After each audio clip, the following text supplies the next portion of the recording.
if you look at the cruise industry as a whole, as big as it is, it's still really in its infancy, isn't it? Yes, of course, Peter. I mean, we definitely see there is a change. I call it the second republic of cruising, in the sense that cruising, as we understood before, the love boats type, where in the general thinking, for all the rich people, where I had to put a black tie every night, extremely boring, all that is changed. I mean, we've seen the new prototypes, the new tonnage, the new hardware, which is of course 3 times the size of what the old ship used to be, and they offer so much choice, so much entertainment. So the ship is becoming a destination. The ship is actually no longer be seen, the cruising industry is no longer seen as a cruising vacation per se, but it's actually a vacation.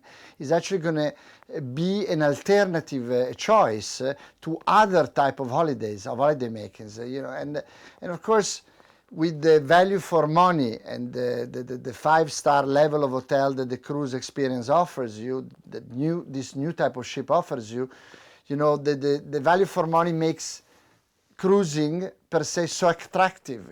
The budget, the bottom line is so much better than any other resorts or even hotel land-based. And then if you look at just the sheer percentages of how many people have actually cruised, it's still so small. Very small. I mean, cruising, if we look at it as a whole in the world, the passenger-wise, we're talking about 25 million. If we're looking at Europe, we're talking about 6.5 million. 6.5 million out of a 500 million potential population. I mean, we're talking about a couple of points. And then China. And then, of course, there is the potential of China. China, it's again, they love to travel, they love their duty-free, they love shoppings, they love to see foreign countries. And the ship gives them the opportunity of living that experience, like a foreign food, foreign entertainment. And of course, with the many, like Europe being harder and stricter on sometimes on visa issues, then it becomes, of course, very attractive again to have the cruising as a holiday, as a foreign experience per se. So great potential there to penetrate the market. And of course, the great resilience of the cruise line industry is that if there's a problem somewhere in the world, you can literally move your assets. Geopolitical issues are important nowadays all over the world, especially in Europe. We've seen a couple of years ago and last year, the Arab Spring in Northern Africa. Again, ship, they used to go to Northern Africa, they stopped going. So they guarantee there is a planning to be done, but at the same time, ships can be moved at the last minute, and that guarantees in the public opinion, in the consumer, in the perception, and understanding that ships is an asset that moves and therefore avoids all those geopolitical issues. You're somewhat protected that way. Of course. I mean, I always say that on top of it, ships have double the protection even of the planes, because you go through a terminal, which is like the port, the airport. So you go through a first screening of security there, and then you have a second one actually as you enter the ship. So double the security there, which of course guarantees a certain environment, a certain seal environment. And like we say, then the ships move, and we offer holidays. We're here to entertain. You mentioned the old days of the love boat. How have the demographics changed? Well, the demographic, I call it 0-100. The demographic, and as far as age, potential client, and also pockets. Cruise ships operate 365 days a year. They go through season, they have itineraries, length of itineraries. And of course, with all the offering that the ship does give and the experiences that does offer, you reach really all types of ages. So we've seen the demographic coming down tremendously, to young couples, newlyweds, families, young children, and of course, people of a certain age that can afford for much longer itineraries. Nowadays, people at work don't have actually much time, so it's the 7 nights, and that is where you really hit the larger demographic potentially going the shorter cruise cruises. Experience. Yeah. Most of the American audience, well, they're not really acquainted with MSC. It's a European travel experience. So how are you going to get into the U.S. market? Well, MSC, first of all, is an industrial brand. We have a long tradition of seafaring in a family. And How many cargo ships? in excess of 500 cargo ships. So that is our real soul, commercial shipping. We've been in this business for 300 years. And also we are very different because we're privately owned. So there is a family that owns the corporation. And you just built the largest cargo ship in the world. Yes, actually quite a few, 10 of them. You know, a container, it's called TU, it's the size that identifies a container. So we have the latest ships that have been christened. They're in the excess of 20,000 TUs. And of course the advantage is that you can leave them under the sun and they don't complain. So that's exciting. And they don't eat a lot. And not at all. No. So we have this tradition of shipping. We are the second largest shipping company in the world. We are a family that understands shipping, that eats and sleeps and lives shipping. And of course, we've been attracted many times to enter different fields, but that's what we know. We stick to what we know. So shipping under different forms, whether it's ferries, whether it's fast ferries, whether it's bulk carriers, whether it's containers. And 10 years ago, we decided to develop the cruise division.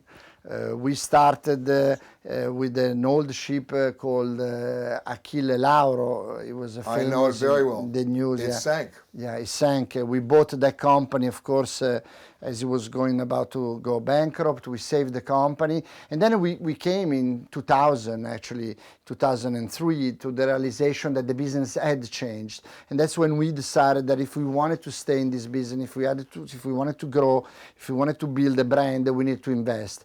And that's how we invested tremendously, the first 6 billion euros, so in excess of $7 billion, to build the first 10 series of ships, 3 different prototypes, and we grew from 40,000 passengers to 1.7 million passengers.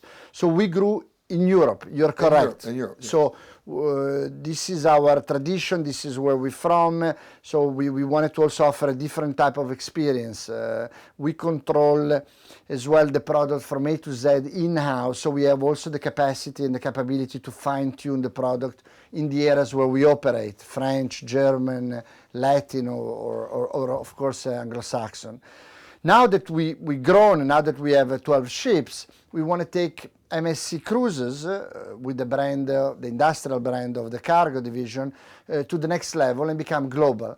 And that's when we feel we're ready to enter the North American market and bring a different style, different hardware, but of course a different software, so a different experience to the North American passengers. And we'll be doing that we're already doing that with MSC Divina sailing every Saturday from Miami, but we actually built a new ship, new prototype, and her name is MSC Seaside, and she will start operating out of Miami in November 2017. And I think with that ship, we will make the MSC brand be known in North America. For the itineraries and the experiences that you offer that are still European, but are attractive to the American market. Absolutely. So we will adapt our Mediterranean common denominator, of course, to the North American market. I'll tell you a funny story. When I had my first ship sailing out of Miami, it was in 2003, MSC Lyrica, and I came and I was very proud, and I was, of course, very Mediterranean, very Italian, and I brought these oranges from Sicily, you know, and I offered to my passenger fresh squeezed oranges from Sicily, so red blood. And of course, you know, I almost got sued because nobody ever saw such a red orange juice. So, are you still serving Sicilian orange juice on the ship? No. Okay. So we understood that there is we got to have a fine tune to appeal, of course, for the North American taste, and we've done that, but always with an international flair, with a European flair. Now you've decided to really double down in terms of your investment on cruise ships. How many do you have being built or on order right now? 11. So That's more than any other cruise line. Yes, yes, because we are the youngest, and so we need more tonnage than our peers. So we have 11 ships, and then will mean that we'll double the capacity of MSC Cruises within the next 6 years. Well, you've ordered so many cruise ships that if I wanted to order a cruise ship at a shipyard now, they tell me I'd have to wait 5 years, thanks to you. But that's what makes also this business and this industry very healthy. You correct, Peter, in saying that all the yards are fully booked and there are lots of ships coming on stream every year. But if we're looking at the penetration of the market, so we say 25 million, which in the 5 billion potential customer in the world is nothing. And when we're looking at all the yards being fully booked, we're talking about 3 yards mainly, because these are very complex ships. The know-how is European, so we have a German, a French, where we are today, and an Italian. And even when they're fully booked, that means that they can deliver 4.5 ships a year, which again, the growth is very sustainable because it's a maximum of 2%. So that's why it makes it so viable, this industry, with the growth and with the years that we have ahead. So what you're really saying, with all due respect to that movie Field of Dreams, if you build it, they will come. That's it. We saw that demand is stimulated by the offer. So every time there is a new ship being put on stream, we see that it fills up, and everybody wants to be on it. And that everybody wants, there are so many features.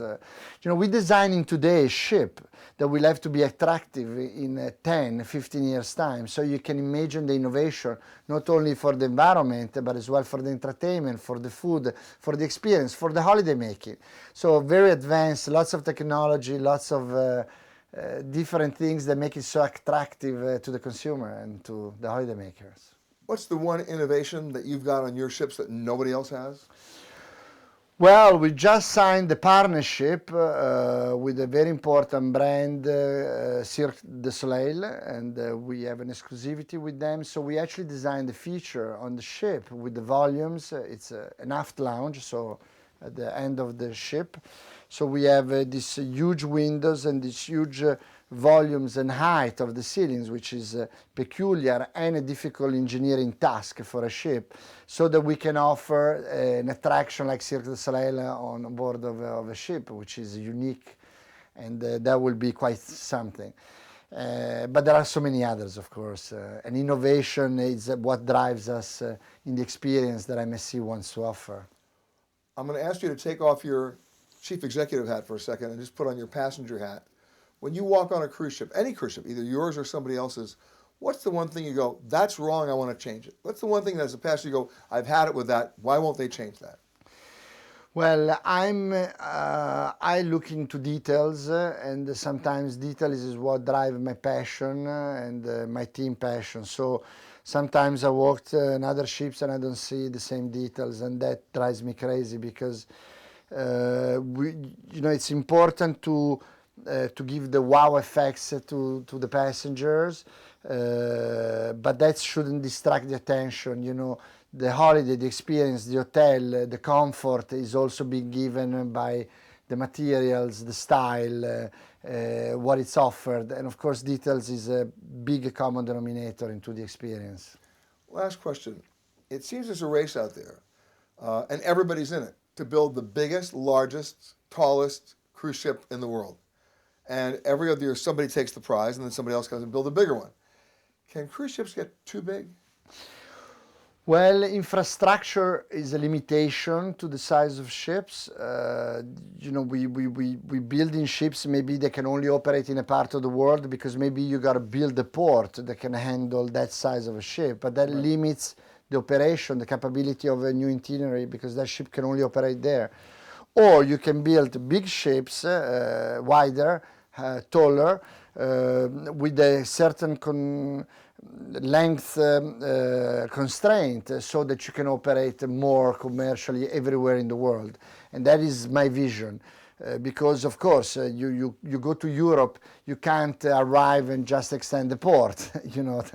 There is old cities, there is a lot of political or problems, issues that cannot facilitate such infrastructure developments overnight. So I think ships are big, yes, you're correct, but also we somehow reach the limit of what we're going to be seeing the next few years. And you're happy? And I'm extremely happy because they're big enough. I mean, we're talking about ship that can host in the excess of 8,000 souls. So they're big ships. They're Passengers and crew? Yeah, passengers and crew. So they're big. And, you know, we're looking at a new prototype that we will go up to 10,000. So it's enough to handle. That's it's enough. Nothing, yeah. That's a small town. Yeah, that's it. That's it. It is. That's it. Vago, thank you so much. I appreciate that. Thank you very much. Thank got you. it, man. Thank you.